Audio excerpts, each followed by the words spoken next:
Share it with me.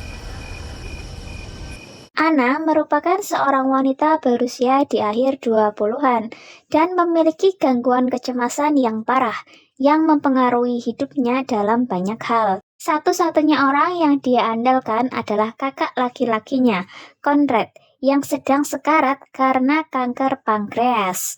Mereka tidak memiliki keluarga selain satu sama lain. Itulah sebabnya Conrad selalu khawatir tentang saudara perempuannya.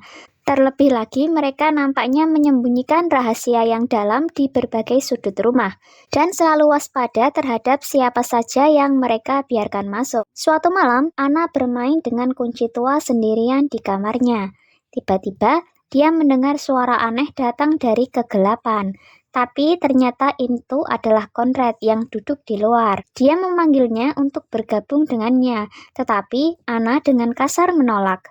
Faktanya, dia tidak meninggalkan rumah selama lebih dari 10 tahun karena gangguan kecemasannya. Keesokan paginya, mereka bergabung dengan pengacara Conrad, Charlotte. Dia telah dipanggil untuk membahas surat wasiat Conrad dan apa yang akan Anna dapatkan setelah kematiannya. Tetapi, Anna belum siap untuk membicarakannya. Kemudian, kita diperkenalkan dengan Danny, seorang pengantar makanan yang membawa makanan untuk keluarga setiap pagi. Selain Conrad, Danny adalah satu-satunya orang yang Anna temui. Anna senang berbicara dengannya. Dia baik dan telah memenangkan hati Anna. Selama ini dia bekerja untuk mereka. Saat mereka mengobrol, mereka mendengar suara keras dari kamar Conrad. Anna bergegas ke kakaknya dan membaringkannya kembali di tempat tidur. Mereka menghabiskan sepanjang hari bersama membicarakan banyak hal. Conrad mengangkat topik tentang ayah mereka dan meminta Anna untuk memaafkannya. Tetapi itu hanya membuat Anna marah. Beberapa jam kemudian, Anna terbangun oleh alarm perawatannya yang berdering. Dia berlari ke kamar Conrad dan menemukan bahwa Conrad telah tiada. Meskipun tahu bahwa ini pasti terjadi, Anna nampaknya sedikit shock. Para medis membawa jasadnya pergi. Dia membersihkan seluruh rumah dan membuang semua obat-obatannya. Ketika Anna sedang dalam kondisi terburuknya, Danny datang membantunya dan meminjamkan bahu untuk Anna menangis. Dia menyarankan Anna untuk menjual rumah dan pindah ke tempat lain. Tetapi, Anna memiliki hubungan kuat dengan rumah itu dan tidak ingin meninggalkannya. Saat mereka mengobrol, Danny mengungkapkan bahwa dia ingin keluar dari kota ini, tetapi tidak mampu secara finansial untuk melakukannya. Anna tiba-tiba pergi dan kembali beberapa menit kemudian dengan tas penuh uang. Dia ingin Danny mengambilnya dan membuat kehidupan yang lebih baik untuk dirinya sendiri. Namun Danny menolak untuk menerimanya meskipun Anna bersikeras bahwa dia memiliki lebih banyak uang daripada yang dia butuhkan. Keesokan harinya adalah hari pemakaman. Anna bersiap untuk pergi, tetapi kecemasan menguasai dirinya. Pada saat-saat terakhir, dia dengan putus asa ingin mengucapkan selamat tinggal terakhir kepada saudaranya. Tetapi akhirnya dia berdiam diri di rumah. Tiba-tiba, sebuah mobil berhenti di luar, dan 3 pria mendekati rumahnya. Mereka melihat melalui jendela untuk memastikan tidak ada orang di rumah. Mereka ingin merampok rumah itu. Anna panik, tetapi sebelum dia berpikir untuk menelepon seseorang, salah satu orang bernama JP mendobrak pintu belakang dan membiarkan 2 orang lainnya masuk. JP tampaknya menjadi pemimpin, sementara saudaranya Vance dan temannya Perry adalah kaki tangannya. Para perampok berpikir bahwa Anna berada di pemakaman. Tetapi, Kettle mengeluarkan suara dan membuat kehadirannya terlihat jelas. Dia dengan cepat berlari ke atas sementara para lelaki mulai mencarinya di sekitar rumah. Perry menemukannya bersembunyi di kamar mandi, membuatnya berlari ke bawah sebelum dia mengejarnya. Anna sampai ke pintu depan. Dia dapat dengan mudah berlari keluar dan menyelamatkan hidupnya. Tetapi dia membeku karena kecemasannya. JP dengan hati-hati menutup pintu dan bertanya padanya mengapa dia tidak melarikan diri. Dia juga punya kesempatan untuk menelepon polisi ketika dia bersembunyi di lantai atas. tetapi dia tidak melakukannya. Orang-orang menganggapnya aneh, tetapi yang mereka pedulikan hanyalah uang yang dia sembunyikan di suatu tempat di rumah itu. JP dan saudaranya Vance terus mencari uang, sementara Perry mengawasi Anna. Anna bercerita tentang kecemasannya dan bagaimana dia tidak keluar rumah selama lebih dari 1 dekade. Perry terpesona olehnya dan ingin memeriksa apakah dia mengatakan kebenaran. Dia dengan paksa menarik Anna keluar, No, no, no! menyebabkan dia pingsan. Ketika JP mengangkatnya untuk membantunya, Anna mengompol. Vance diminta untuk membawanya ke kamar dan membersihkannya. Saat dua lainnya mencari kantong uang, mereka akhirnya menemukan ruang bawah tanah dengan 2 pintu tanpa pegangan. Pintu-pintu itu pasti mengarah ke suatu tempat, tetapi tidak mungkin untuk dibuka. Jelas bahwa baik Conrad ataupun Anna ingin merahasiakan kamar-kamar itu. Sementara Vance mencoba membuat Anna berubah. Dia adalah yang terlemah di antara ketiganya dan tidak mau menyakiti seseorang demi uang. Vance mencoba membantu Anna untuk berganti pakaian, tetapi Anna menolak. Vance menjadi marah karena hal itu, tetapi dihentikan oleh si tukang antar, Danny, yang tiba setelah dari pemakaman Conrad. Ia datang untuk memeriksa Anna karena Anna tidak berada di pemakaman. Anna bersyukur bahwa dia akhirnya memiliki seseorang untuk membantunya sampai Danny memanggil Vance dengan namanya, mengungkapkan bahwa mereka adalah teman. Dia menyadari bahwa Danny juga bagian dari perampok. Anna kehilangan akal sehatnya. Dia berlari turun ke bawah dan bersembunyi di suatu tempat yang jauh dari para perampok. JP dan Perry menghampiri Danny, memukulnya hingga pingsan, mengungkapkan bahwa dia sebenarnya bukan bagian dari kelompok mereka. Setelah beberapa menit mencari Anna, Perry kehilangan kesabaran dan mencoba membunuh burung peliharaan Anna jika dia tidak menunjukkan dirinya sendiri. Tapi Anna tetap bersembunyi, menyebabkan Perry memukul burung malang itu sampai mati. Sekarang Danny telah bangun, tetapi JP mengikat tangannya di sofa. Sementara para perampok sibuk dengannya, Anna berlari ke kamar mandi, tetapi dia membuat suara. Sementara melakukan hal itu, Vance hendak menangkapnya ketika Anna menusuk lehernya, membunuhnya di tempat. Dua lainnya masih bersama, dan keheningan aneh membuat mereka percaya ada sesuatu yang salah. Mereka meminta Vance untuk mengatakan sesuatu hanya untuk mendengar suara Anna menyeret tubuhnya ke ruang bawah tanah. Segera mereka menemukan noda darah di lantai dan menemukan mayat Vance. JP memegang saudaranya dan menangis, berjanji untuk membalas kematiannya. Misi berubah menjadi lebih dari sekedar perampokan bagi duo yang masih hidup itu.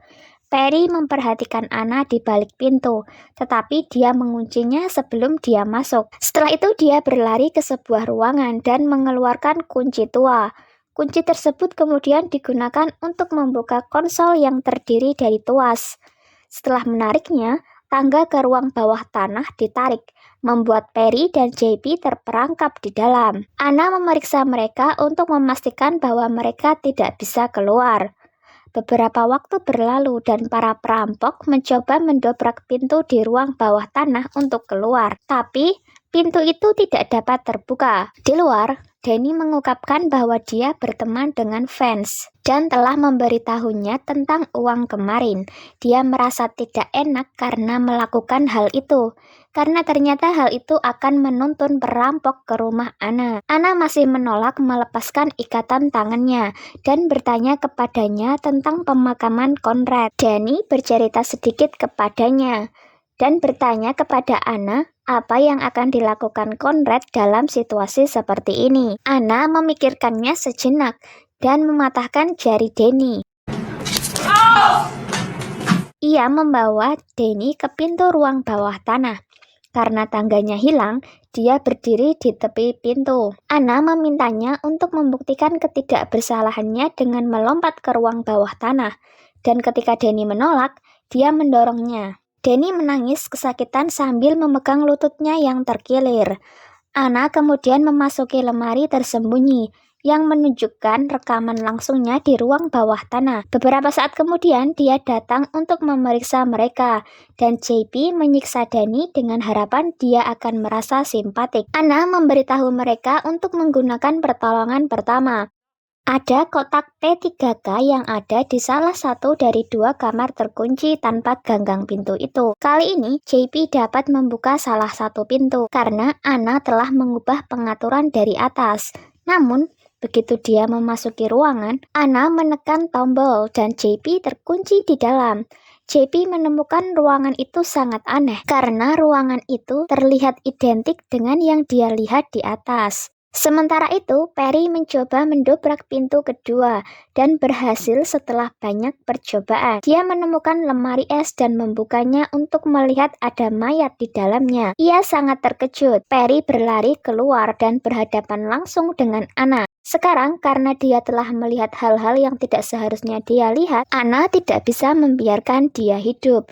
Dia memukulnya dengan palu di kepalanya. Pria itu hendak mencekiknya sampai mati, tetapi dia kehilangan terlalu banyak darah dan mati. Di luar, Danny berhasil pindah ke kamar kedua dan melihat mayat-mayat. Ia menyadari bahwa ada sesuatu yang sangat salah. Pada saat yang sama, Charlotte datang untuk memeriksa Anna karena dia tidak mengangkat teleponnya.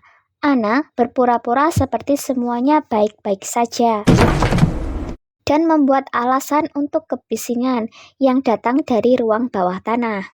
Charlotte tidak terlalu memikirkannya dan pergi setelah memastikan Anna baik-baik saja. If you can't believe that, you know what? Setelah kepergiannya, Anna pergi ke ruang bawah tanah dan menemukan Danny di dekat freezer. Dia menempatkannya di dalam lemari yang membawanya ke kamar tempat JP terkunci. Kamar itu memiliki cermin satu arah yang dia gunakan untuk mengawasi mereka. JP menemukan itu dan mencoba memecahkannya. Tetapi Anna memberitahunya bahwa kaca itu anti peluru. Dia kemudian membuatnya memakai kemeja dari lemari. Ternyata Conrad dan Anna biasa membius pria dan mengunci mereka di dalam ruangan itu. Kemudian Conrad bergabung dengan para korban melalui lemari dan menyiksa mereka, sementara Anna melihat melalui cermin. JP ingin mengetahui alasan mereka meniru ruangan itu dan baju siapa yang dia kenakan. Kemudian terungkap bahwa ayah Anna biasa melecehkannya ketika dia masih kecil. Kemudian suatu hari, Conrad mencekik ayah mereka sampai mati. Sejak saat itu, mereka telah membuat pelaku kekerasan seksual terdaftar ke dalam rumah dan membunuh mereka. Anna percaya bahwa mereka melakukan hal yang benar karena pelaku pantas mendapatkan hukuman. Tetapi menurut JP, baik dia dan saudara laki-lakinya adalah psikopat. Mereka senang karena membunuh ayah mereka dan ingin melakukan kembali momen itu lagi dan lagi. Anna kehilangan akal sehatnya atas tuduhan tersebut dan memberikan Danny sebuah pistol untuk membunuh JP. Dia ingin Danny membayar perbuatannya. Danny berpikir bahwa dia membantunya dengan melakukan hal itu. JP mendorong Danny ke samping dan mengambil pistol tersebut. Dia bersiap untuk membunuh Danny, tapi Anna menghentikannya dan mendesaknya melakukan hal yang menakutkan. Dia menyalahkan JP atas kematian saudara JP dan menyatakan bahwa kematian adalah satu-satunya jalan pengampunan untuk JP. Awalnya JP tampak akan menurut pada perkataan Anna, tapi dia kembali sadar dan mengarahkan pistol ke Danny. Beberapa detik sebelum dia ditembak, Anna membuka pintu dan membiarkan mereka keluar. JP membantu Danny masuk ke dalam rumah, tapi dia belum siap untuk melarikan diri. Dia melihat mayat Vance. Ia dipenuhi amarah dan keinginan untuk membalas dendam. Danny mencoba meyakinkannya untuk membiarkan semuanya berlalu, tapi Danny justru mendapatkan pukulan di wajahnya. JP kembali dan mulai menuangkan bensin di sekitar rumah. Anna membawakannya tas penuh dengan uang dengan harapan bisa mengusir JP, tapi dia menolak untuk mengambilnya dan menyerangnya. Dalam pergumulan berikutnya, Anna berhasil berlari ke atas, tetapi JP menangkapnya dan mengklaim bahwa dia punya ide. Dia ingin Anna menghidupkan kembali kenangan buruk yang Anna miliki dengan ayahnya dengan melecehkannya. JP yang mengenakan kemeja ayahnya membuat keadaan Anna semakin buruk. Saat itu Danny datang ke dalam ruangan. Dan Anna memanfaatkan gangguan itu untuk menembak JP. Anna melihat mayat itu. Mereka turun ke bawah. Dan Danny pergi tanpa mengatakan sepatah kata pun. Anna tinggal di ruang tamu selama sekitar 1 jam. Sebelum dia akhirnya memutuskan untuk keluar dari rumah. Akhirnya, Anna meninggalkan rasa takutnya akan keterpisahan pada rumah itu dan bisa berada di luar rumah tanpa hiperventilasi. Di adegan terakhir, dia membakar rumah itu dan pergi.